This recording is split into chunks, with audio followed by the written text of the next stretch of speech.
Philip Rucker, Carol D. LEONNIG, and GEARAN Last updated 1906, October 15, 2018. In an interview with 60 Minutes, Donald Trump says much is at stake in the case of missing Saudi journalist and critic. When U.S. President Donald Trump chose Riyadh to make his debut on the world stage last year, he was placing a bet on Saudi Arabia, which serenaded him with military bands, dazzled him with a flyover of fighter jets and regaled him with a traditional sword dance.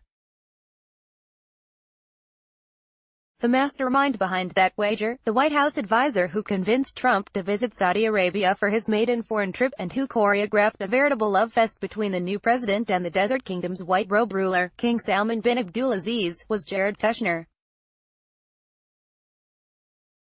The president's son-in-law has carefully cultivated a close partnership with the heir to the Saudi throne, Crown Prince Mohammed bin Salman, whom Kushner has championed as a reformer poised to usher the ultra-conservative, oil-rich monarchy into modernity. But the U.S.-Saudi alliance, and the relationship between Kushner, 37, and Mohammed, 33, is now imperiled by the unexplained disappearance and alleged gruesome murder of Jamal Khashoggi, a Saudi journalist who had been living in the United States and wrote columns for The Washington Post.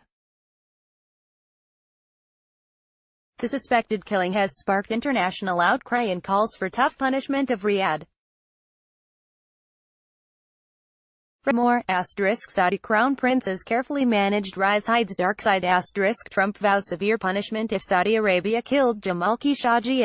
Turks say they have recording that support conclusion Khashoggi was killed. Crown Prince tried to lure Khashoggi to Saudi Arabia. Reality check for a superstar Saudi prince. What's up with Trump's son-in-law Jared Kushner? Kushner, however, has already signaled that he has no intention of turning his back on the Crown Prince, known by the initials MBS. Trump himself has threatened extreme punishment even while repeatedly casting doubt on the Saudi regime's guilt and the effectiveness of tough measures. White House senior advisor Jared Kushner stands among Saudi officials as President Trump talks with Crown Prince Mohammed bin Salman of the Kingdom of Saudi Arabia during a meeting in the Oval Office in March. It's placed President Trump and the administration now on a tightrope, and we will see how they perform, said James C. Oberwetter, U.S. ambassador to Saudi Arabia under President George W. Bush. As Kushner and his father-in-law see it, the partnership has paid dividends in the form of Saudi pledges to purchase billions of dollars worth of U.S. weaponry as well as the kingdom's position as an Arab ally in countering Iran and in fighting extremism throughout the Middle East, according to administration officials. Trump and Salman together convened 54 Muslim leaders to jointly condemn terrorism at a Riyadh summit in May 2017. The Saudis built a center to combat extremist ideology, which Trump inaugurated during his trip by placing his hands on a glowing orb. U.S. President Donald Trump places his hands on a glowing orb as he tours with other leaders the Global Center for Combating Extremist Ideology in Riyadh, Saudi Arabia, May 21, 2017. Kushner has celebrated Mohammed's moves to modernize the Saudi economy and long-repressed society, including allowing women to drive and encouraging women's entrepreneurship. Furthermore, he considers MBS an influential and wise sounding board on geopolitics in the Muslim world and holds out hope that the Crown Prince might eventually deliver the support of Saudi Arabia, home of the two holiest sites in Islam, for his foundering Israeli-Palestinian peace plan. But the Khashoggi crisis has become a reckoning for Kushner. I have a sense that they put all of their chips on the hope that the Saudis would be able to help the United States. Not only in dealing with the challenges of terrorism, but also in dealing with peace in the Middle East, said Leon Panetta, a defense secretary and CIA director under President Barack Obama. Khashoggi, who wrote columns critical of Prince Mohammed, is said by Turkish authorities to have been killed and dismembered inside the Saudi consulate in Istanbul. In conversations intercepted by U.S. intelligence, officials in Saudi Arabia earlier discussed plans to lure Khashoggi back to his native Saudi Arabia and detain him. The plot, U.S. intelligence officials believe, was ordered by the Crown Prince. Kushner was not briefed about the plot before Khashoggi's disappearance, according to two people familiar with his knowledge of the matter. It would not be automatic for a senior White House advisor to be briefed on every new piece of intelligence in a region, unless officials decided it needed to be elevated to his or her attention, former national security officials say. U.S. President Trump meets with Saudi Defense Minister and Deputy Crown Prince Mohammed bin Salman bin Abdulaziz Al Saud in the Oval Office in March. Vice President Mike Pence, center-right, and White House senior advisor Jared Kushner, right, listen. Kushner personally asked Mohammed last week about Khashoggi's disappearance and the Crown Prince denied any involvement, Trump said. They deny it every way you can imagine, the president said in an interview that aired Sunday on CBS's 60 Minutes. Critics of the Trump administration say Kushner has been dangerously naive to trust Mohammed and has allowed himself to be manipulated by an ascendant royal who charms foreigners yet has been ruthless in consolidating power inside the kingdom.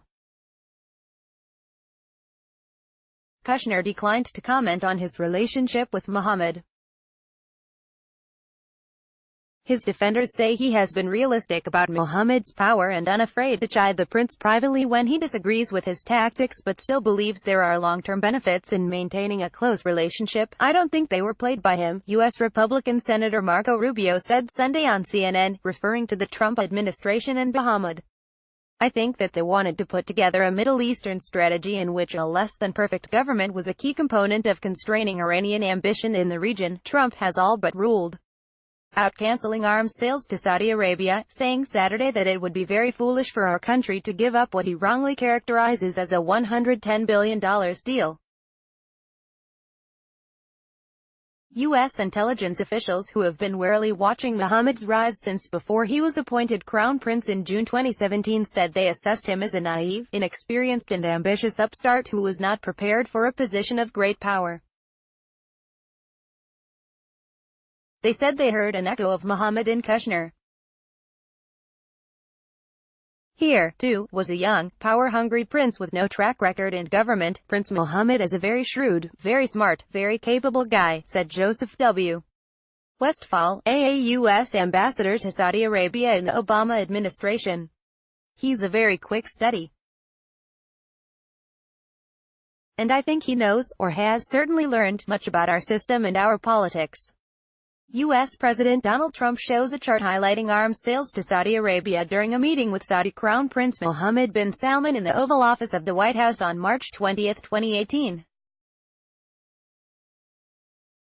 Mohammed and Kushner became close early on in the Trump administration. They struck up a friendship at a White House lunch in March 2017 and had private, one-on-one phone calls that took senior intelligence leaders by surprise and worried career national security officials because note-takers were not always present, according to multiple people familiar with the relationship. One Trump advisor said it was insane how much Kushner spoke with Mohammed. The contents of some of those conversations remain a mystery. Administration officials said that since those early months, Kushner has had key national security officials present for his conversations with Mohammed or has later briefed them. Jared has always meticulously followed protocols and collaborated with colleagues regarding the relationship with MBS and all of the other foreign officials with whom he interacts, said a White House official, who spoke on the condition of anonymity to discuss Kushner's practices. Nevertheless, anxiety grew among some U.S. spies when they learned that foreign officials in at least 4 countries had privately discussed ways to manipulate Kushner by taking advantage of his complex business dealings, financial difficulties and lack of foreign policy experience, according to current and former U.S. officials familiar with the intelligence about those discussions.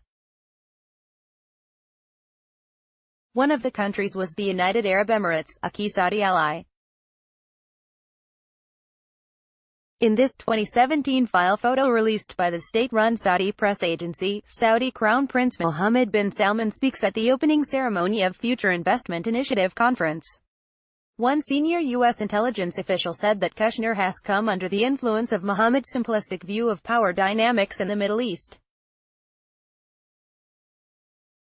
MBS has an elevator pitch, this official said, that Kushner has bought into. Iran is the main enemy and the single obstacle to peace and stability in the Middle East. The reality is far more complicated. But this official said Kushner has appeared uninterested in studying the nuances of security dilemmas in the region and has skipped some intelligence briefings before some high-stakes negotiations. Kushner sold Trump administration colleagues on the idea that Mohammed, like Kushner, was a reformer looking to shake up old alliances and break up corrupt power blocs within his country. Kushner privately argued for months last year that Mohammed would be key to crafting a Middle East peace plan, arguing that, with the prince's blessing, much of the Arab world would follow, according to people with knowledge of the internal deliberations. Kushner persuaded Trump to make Saudi Arabia his first foreign visit as president against the initial objections of then-Secretary of State Rex Tillerson, who as ExxonMobil's chief executive had extensive experience negotiating with the Saudis and other Arab states. It was their premier disagreement, said the Trump advisor, who spoke on the condition of anonymity, to be candid.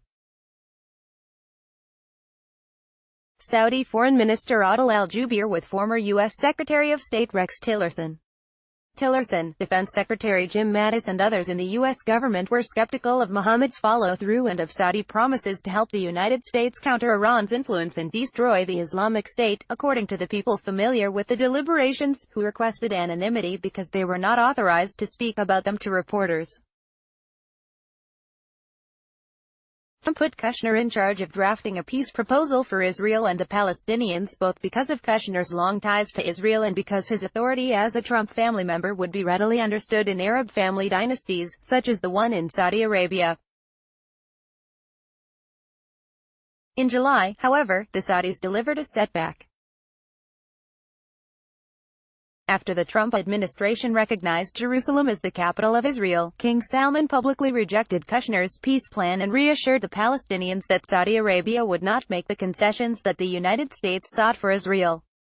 The plan stalled, and Kushner was startled and angry at the Saudi response, according to diplomats familiar with his reaction.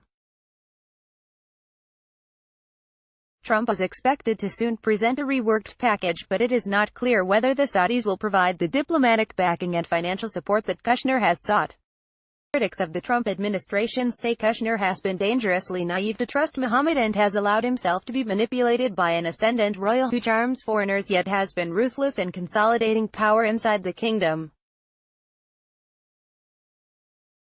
It all smacks of a massive naivete on his part that he could sit down with MBS and figure out Middle East peace and a broader framework involving Arab states that want a durable solution, said Thomas Wright, a senior fellow at the Project on International Order and Strategy at the Brookings Institution. The administration voiced little public criticism when Mohammed seemed to overstep with the detention last fall of leading Saudi business executives and a bizarre episode involving what may have been the brief kidnapping of the Lebanese prime minister, nor when the Saudi crown prince picked a diplomatic fight this year with Canada, a close U.S. ally. In general, Trump's critics have said, the president's admiration for strongmen and his reluctance to champion human rights and democracy make authoritarian leaders feel empowered because they do not fear U.S. retaliation. The Jared-MBS relationship revolves around the Middle East peace process and the hope that Jared had for the Israeli-Palestinian issue, said Gerald Firestein, a former U.S. ambassador to Yemen and former senior State Department official who is now policy director at the Middle East Institute, which has hosted Khashoggi. But, Firestein said, MBS for his own reasons has played along and given the administration reason to believe that the Saudis will do more than I believe they ever will. Josh Dawsey and Shane Harris contributed to this report. The Washington Post.